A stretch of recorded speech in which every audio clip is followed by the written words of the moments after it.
I think we have to talk about this next part because it's kind of interesting. And you know what? I don't even know if we need to say the parties' names involved because I don't even know if I want to give them any attention because they're not worth it. But I found it interesting the other day when the result of this comes out that Hexo, who is I think pretty much everybody agrees he's a nice guy. Maybe not the Altcoin Daily twins because he's trolled them so much over the years. But Hexologist tweeted about this result and tagged a couple of, I actually forget all of who he tagged, but tagged a couple of like mainstream crypto channels like, hey guys, check it out. You should cover this. This is significant for the whole industry, much like the XRP victory was.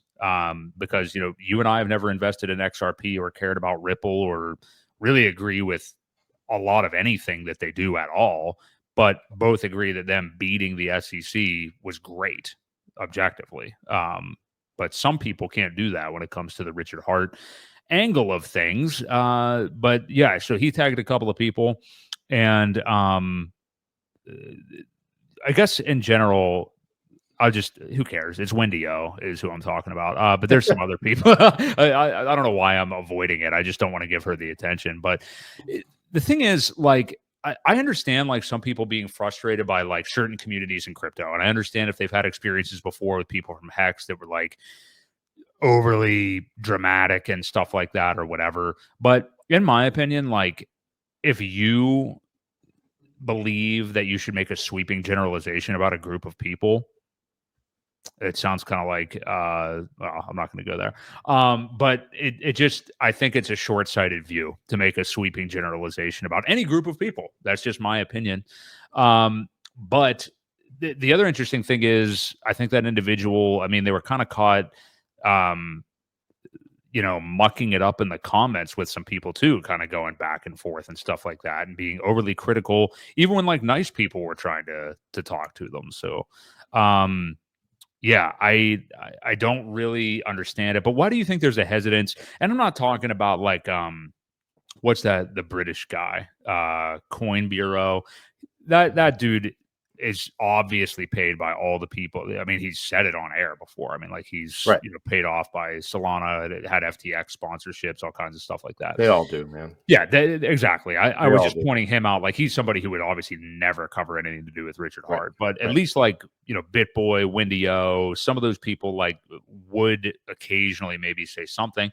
But like you said, yeah, a lot of them are bought and paid for, and our ecosystem does not do that. Like as weird as it is to believe, all of us people maniacally streaming like this, the only income we receive from us doing this right now is the piddly amount that we get from YouTube every single month. We do not get anything else. I've never met Richard Hart. I don't know the guy.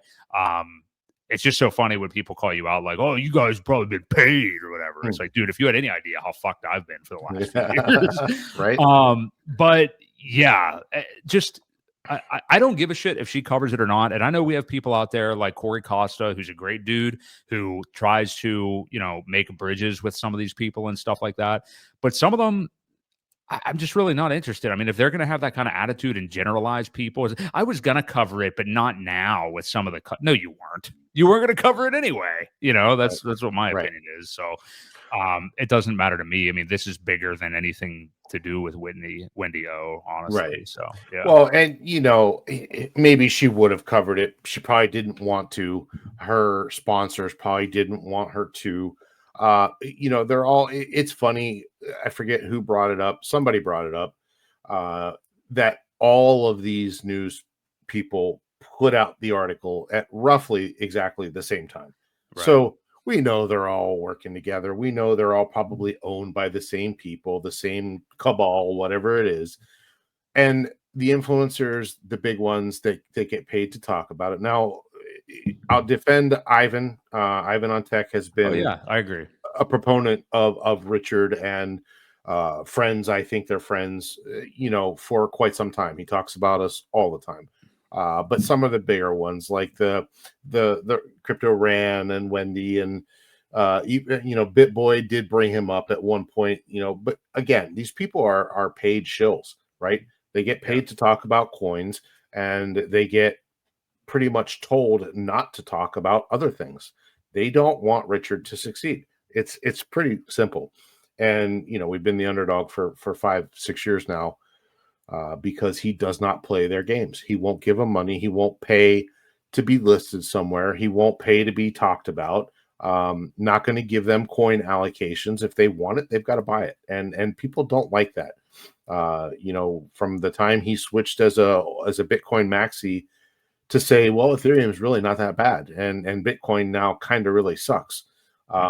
He burned a lot of bridges, and people still have not forgiven him for that.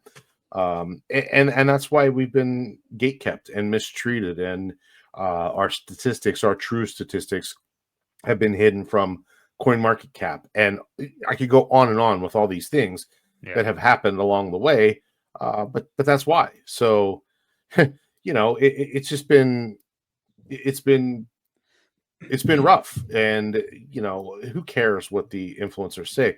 Once things start to happen, they'll have no choice but to talk about us, or what's going to happen is their viewers are going to be like, why didn't you talk about this? Why aren't you talking about this thing that's going up over here? And they're going to lose viewers. So it'll eventually catch up to them, and they don't care. They're not making money off of it. They don't want to go out of their way to talk about something that they're not getting paid for. Simple as that. I get it. That's their business model. They have every right to talk about what they want, but people ask why, and that's exactly it. So yeah, and I understand when prices are down and it's been a rough few years. And by the way, shout out Cody Pauly. I remember you, man. I remember your name, man. I haven't seen you in a while. But when things have been down the last few years, I get it. You do tend to, as a community, as an investor, whatever, come from a place of scarcity because you're like, oh my God, I need this stuff to go up, and other things are going up. And I'm like, you grovel to these people to try to get coverage and stuff like that. And I'm with you 100% on Ivan on Tech. Ivan on Tech is great because he's been critical when he deems necessary about Hex or Pulse Chain and stuff like that, but he's open to it. He doesn't, and BitBoy, I think, actually had been kind of like that. I mean, he's a whole other situation, obviously. That's a weird dynamic. I don't know that I need to. Yeah, he's kind of a unicorn individual. But yeah, I don't know where else to go with it. It's just it's a story as old as time. They're just not interested in covering it. But I do not think we should grovel. I mean, I don't give a shit what these people say. I'm not gonna, and I'll say this: I don't think you should be going to their page or going to their chat like, "Hey, you suck, Windio." I mean, no, definitely don't do anything like that. They're entitled to do, like you've said it many times here, Ewok. They're paid shills. Okay, that's their choice. That's their lot in life. That's what their career. That's what they've decided to do. Let them do that. That's fine. More power to you. That's totally fine. I don't even have a problem with it. But if you're going to generalize us as a group of people and stuff like that, I mean, all you're doing is confirming the reasons that I wouldn't watch your goddamn channel in a million years. Exactly. So, exactly. I mean, and that's honestly the best form of, if you want to boycott somebody, don't bash them online. There's no need to say rude shit to them. Just don't watch their channel. Ignore them. Pay them no mind. And I mean, they have enough viewers that it's probably not going to affect them. But if they piss enough people off and they start losing viewers, it will affect them. So, that's the best way to hit them where it hurts, really. And throwing and slinging mud at people. Now, yes, you did, Tam Tam did kind of let her have it online, whether it's justified. And I think it sounded like they have a bit of a history there for one way or another. But yeah, so again, let the people do what they do. There's no need to pile on. Yeah, I agree. There's you don't go out of your way to talk to the people or whatever, but I'm not really interested in them. And I agree that anybody, like, people should. And yeah, I saw somebody earlier, I think, mentioned Scott Melker covering it. I mean, he's not a fan of the ecosystem or anything, but he does. When something significant like that happens, he does cover it, to his credit, for sure. He's had Brandon Davis and Gary Woods on before, actually, regarding Pulse Chain. So, it's great news all around. If people think that it's not worth covering, no, maybe they will whenever the price is higher. I think that's probably a good prediction right there. So, he'll definitely assist in people buying tops again. yes, they can buy my tops for sure. I'm very happy to sell it to them. Not that I'll be selling at that point, but anyway, so that covers that topic. Incredibly bullish, really good to see. So yeah,